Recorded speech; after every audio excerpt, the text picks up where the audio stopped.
So I want to share with you what I call the Kingdom Keys for Success. We are about to go through some crisis in this country and every country. Some of you will lose your job. Some of your business will collapse. Some of you will have downsizing and right-sizing. Some of you will have problems trying to keep your house. And some of you are going to actually lose your capacity to generate income. And I've been sent here by God, perhaps just among the other leaders, to tell you, look, if you're going to make it through the crisis, you have to focus on management.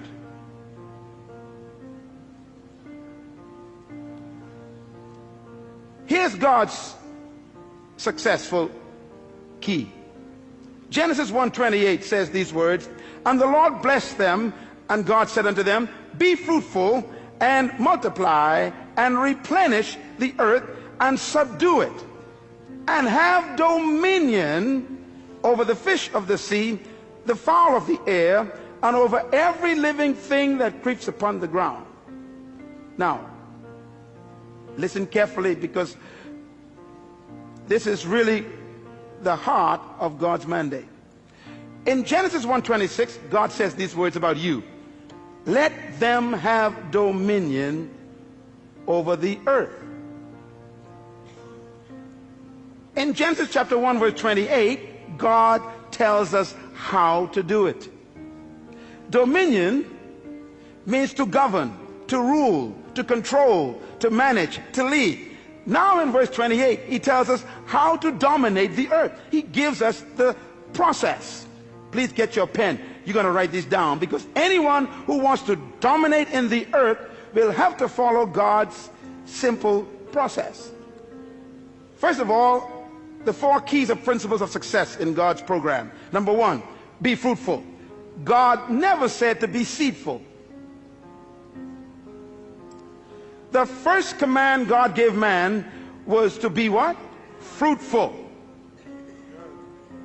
It's impossible to produce fruit unless it was preceded by seed. God will never demand what doesn't exist already. So God's first command is to be fruitful. Now, when I looked at the word fruitful in the original Hebrew, it does not mean to have children. It shocked me. For example, if having children was the essence of God's command, then Abraham didn't do a good job with just one legitimate child.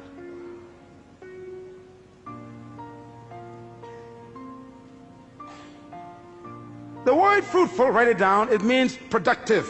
Be productive. God's first command to humans is be productive. That means produce something. Poverty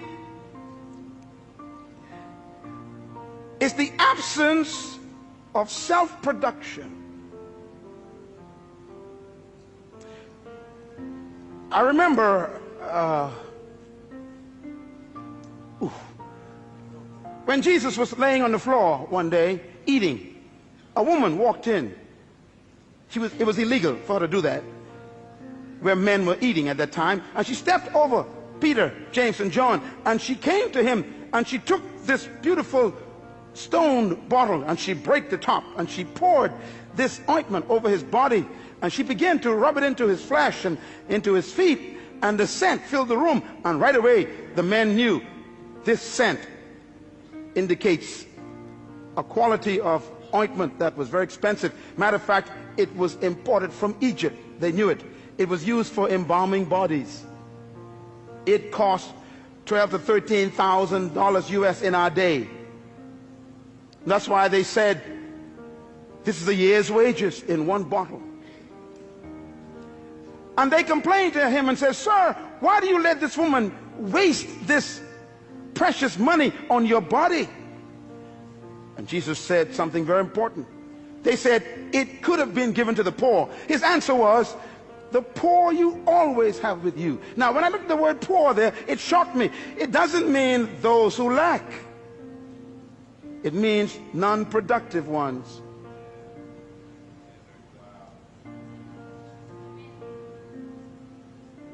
The first command of God is produce. Poverty is when you stop producing. And by the way, stay with me here. God said to Adam, be fruitful. God never gave Adam a chair or a table. He hid them in the trees.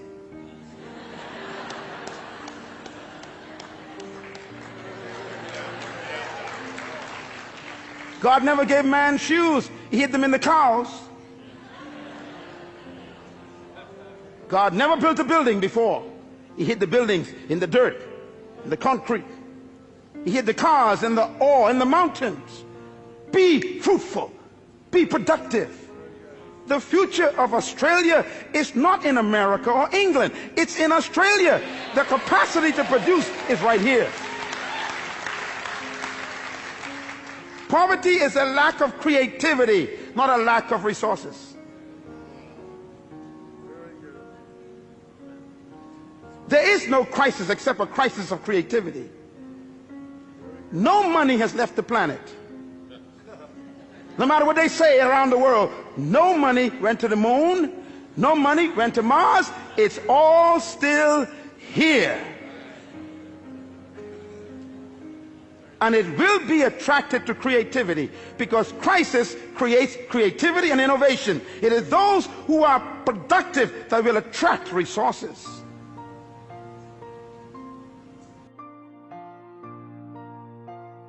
Is multiply. Multiply means to reproduce what you produced. If you follow any successful company, you know, I was driving here a moment ago and I just saw McDonald's. And McDonald's is far away from its original headquarters in Orlando. And it's amazing, when you go to McDonald's in any part of the world, it's the same burger.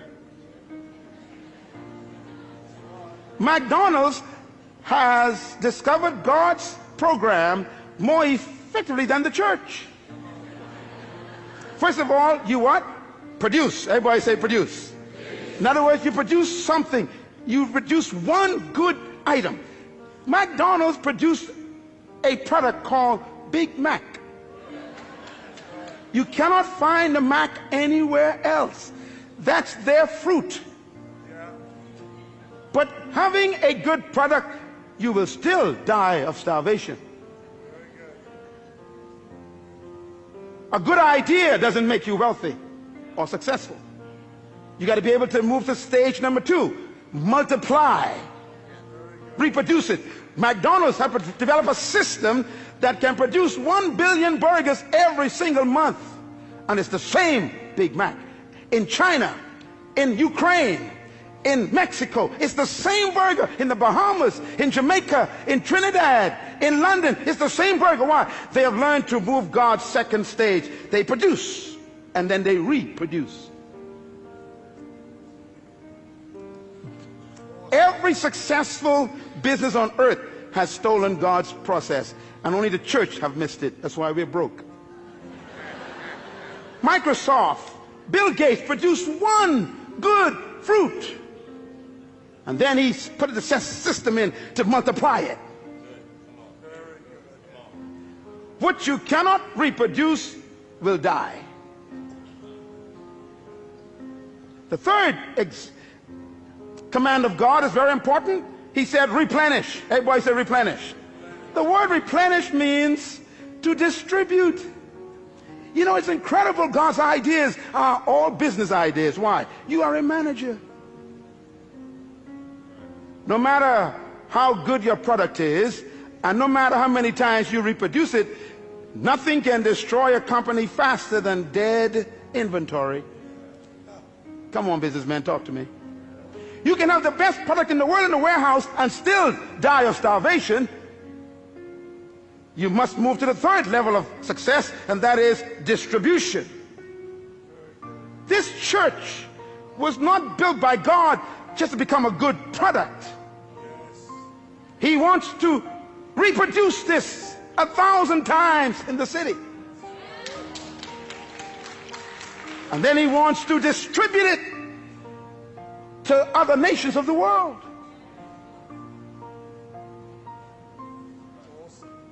Any company, anywhere in the world, who are successful have followed God's program. The fourth level of God's success management program is, he said, subdue. Subdue means to control the market. You know, McDonald's have no interest in competition. They are after domination. Yeah. If you are in business and you don't have a plan to dominate the market, get out of the business. Bill Gates is the wealthiest man in the world today because he was the most successful human so far in our generation who successfully followed God's program. He produced a fruit, he reproduced it, and then he distributed it in every computer, and he was so successful that the entire government was threatened in the United States. He began to dominate the entire computer market. So they called him into Congress, sat him down and said, you can't do this. You're too successful. You can't control every computer in the world. His success made him a threat. What are you doing with your gift? That's why I'm here today. You were born with a gift. Oh, I need 2 more sessions for this. This is too important. Listen to me. Your life is a packaged seed bag.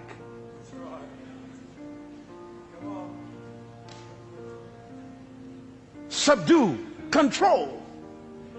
And God says if you follow these 4 principles, be fruitful, produce your gift, your product, multiply, reproduce it, replenish, distribute it, subdue, control the market, the result will be dominion. Dominion, therefore, is not a pursuit, it's a result.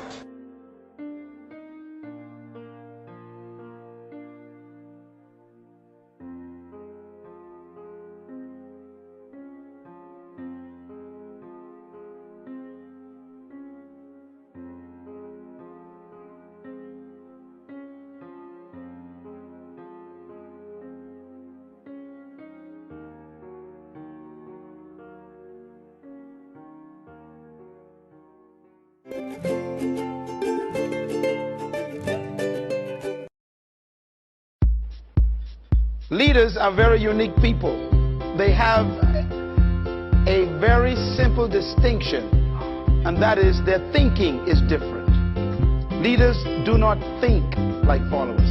Leaders used to be followers, all of them. But what made them cross the line was a certain mentality that kicked in somewhere. Something happened to them that made them think differently. And I normally call that attitudes that influence people.